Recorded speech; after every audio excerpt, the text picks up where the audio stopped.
This is Dimitri Lascaris reporting for the Real News Network from Montreal, Canada. As the Real News reported in late 2018, a scandal erupted in Canada late last year thanks to an unintentional leak by Alberta's energy regulator.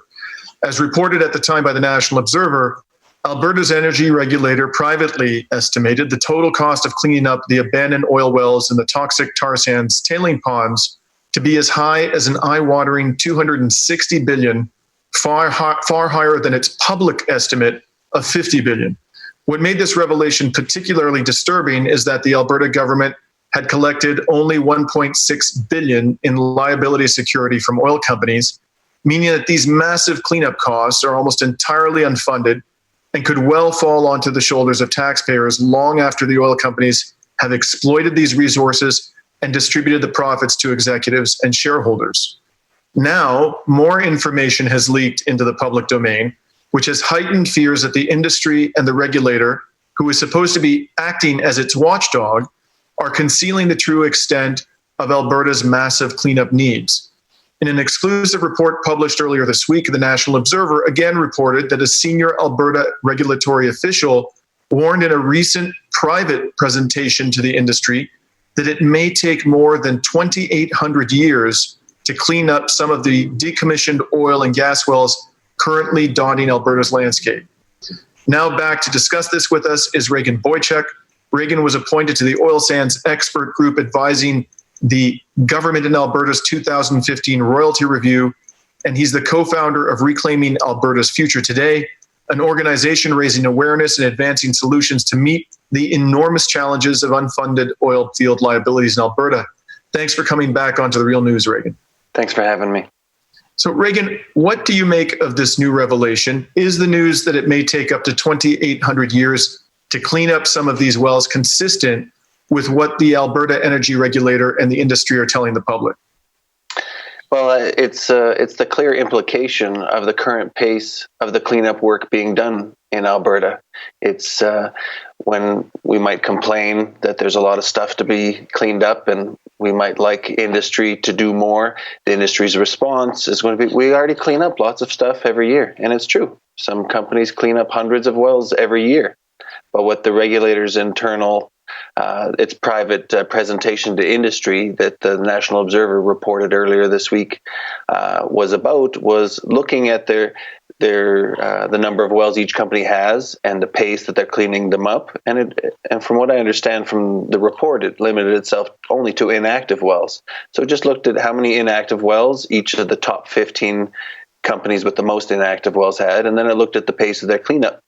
And what it found was that at the current pace, it is true they're cleaning some stuff up, but the pace is so slow, it's going to take either centuries or millennia for them to fulfill their obligation of cleaning up each one of these sites. And it just speaks to the consequences of Alberta not having proper regulatory timelines, demanding that this work be done in a reasonable amount of time, and instead left to their own devices. Not surprisingly, industry sets this as a low priority and assumes it's going to have millennia to solve this problem. And Regan, is there any significant prospect that the companies that have created this mess will be around centuries from now to pay for its cleanup? And if not, what steps should the energy regulator take now in order to ensure that generations of taxpayers are not burdened with these cleanup costs? Well, we can be absolutely sure none of these companies will be around in centuries. It's an unfortunate but simple consequence of climate change and the need to shift things, that they're not going to be around that long. And so what the regulator needs to do is it needs to align a realistic lifespan for these companies, and then it needs to adjust that pace of cleanup to coincide, to make sure before these companies disappear into bankruptcy and walk away, that we've held them accountable for their legal and moral obligation to return these sites to their original state. And unless we have a regulator enforcing that, we're going to be left with many, many billions of dollars in liabilities that are going to rot and deteriorate, and the responsibility for which is going to revert back to the taxpayers once industry dissolves away into eventual bankruptcy. In your view, Regan, what would be an appropriate amount?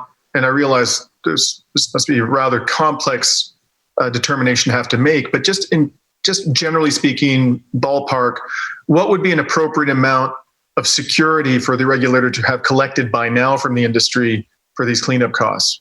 Well, I mean, there's a really simple way to answer that. It's not the most accurate, but it's a pretty reasonable measure. We have a regulatory program in place that has a measurement of industry's health. And when a company falls below a certain threshold, they are required to start putting a security deposit up.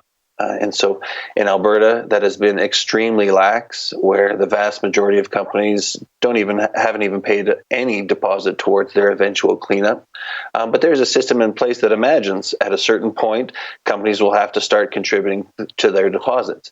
Now, the way that program is managed in Alberta is contrary to its directives. And what it does, it lets industry off the hook by assuming they're dramatically more profitable than they currently are. But if we simply applied the existing regulatory directives as they appear on paper, the way they're supposed to be imposed, what that would mean would be there would be in the tens of billions of dollars in deposits in the bank right now, protecting taxpayers from inheriting these eventual liabilities. But instead, when it comes to the oil and gas wells in Alberta, there's less than 200 million being held, and that's a direct consequence of the regulator not following its own directives and saving industry from even having to pay small deposits on this eventual cleanup. And so any realistic measurement of companies' health would result in tens of billions of dollars in security deposits being due. And the problem that industry would face as a result of that is what keeps regulators from enforcing the rules as they are on the books, because it would have major consequences on the viability of these companies. And so that's part of the dilemma that regulators and the government have faced is the industry has amassed so many liabilities. It's become a major challenge about how to hold them accountable when their financial position is so precarious. It sounds as though the industry as a whole, or certainly large segments of the industry, are only able to be profitable because they've foisted the costs of the cleanup onto the taxpayer, at least provisionally have done so. Is that fair? That is precisely what's happened. These companies, any honest accounting of these liabilities would show many hundreds of operators in Alberta are insolvent. Their liabilities vastly exceed any hope of generated assets they can see. But it's precisely because these liabilities are so poorly accounted for, they're so vastly underestimated, that gives a false sense of the health of these companies, allows them to continue operating on a day-to-day basis, allows them to take on new debt to continue these operations. But the simple fact of the matter is that outside of the oil sands in Alberta, the oil and gas production has been losing money in Alberta for the last decade. And there's about zero prospect of them ever turning a profit again. It's just a simple fact of the resource basin is extremely mature and depleted. The companies now have to spend so much money fracking that the costs of production exceed the revenue. And that's been true outside of the oil sands in Alberta for a decade. And that speaks even more urgently to how quickly we need to deal with this issue, because the industry is not only deeply indebted, it's unprofitable.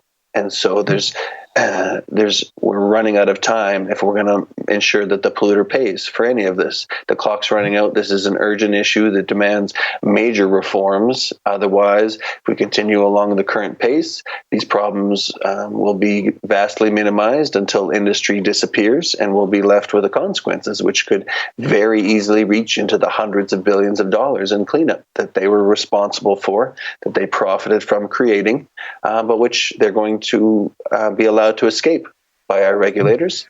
And the consequences, both health and environmental and fiscal consequences, will be left to the province and the citizens. And finally, Regan, Alberta just elected, as you know, a right-wing, very pro-big oil conservative government led by Jason Kenney. Do you think are there any signs at all after these revelations that Jason Kenney's government is going to move the province in the right direction in terms of protecting future generations from having to bear this cleanup cost? There's none at all. This is becoming a growing issue in Alberta. It's starting to get more and more attention, and as a result of that, it got some attention in the UCP election platform. Not a usual topic, but to find in there. But it's they felt the need to address it in their platform and had about a page talking about this issue and discussing some proposals they had that were going to put people back to work and clean up some of these well sites, which is a great thrust, but the methods they chose to go about that amounted to two separate proposals they had for federal tax subsidies. They wanted federal taxpayers to subsidize industry doing cleanup, and that very well may lead to slightly more cleanup than there would have been otherwise, but it's very unlikely that would exceed the extent that federal taxpayers are putting money in the producers' pockets to do so. And Kenny, shortly after having being sworn in as the premier, met with Trudeau, spoke specifically about these issues, and he came out of that meeting dedicated to leaning on municipalities in Alberta to lower their property taxes. That was his plan, to put people back to work cleaning stuff up and to clean up these old wells, is to get local government to lower property taxes, lowering the tax burden on the oil and gas industry in the hopes that that money would be spent on cleanup. So it is on their radar. They are making some proposals, but none of them are in any way promising. And there's a great deal more that needs to be done to raise awareness about the issue and to push the government to do more, because its current proposals are grossly inadequate, and it isn't the taxpayers that should be on the hook for any of this. We need to figure out solutions that hold the polluter accountable. Well, we've been speaking to Regan Boychuk of Reclaim Alberta about new revelations concerning the true cleanup costs and the duration of the cleanup for abandoned oil wells and tar sands tailing ponds in Alberta. Thank you very much for joining us today, Regan. Thanks for having me. And this is Dimitri Lascaris reporting for the Real News Network.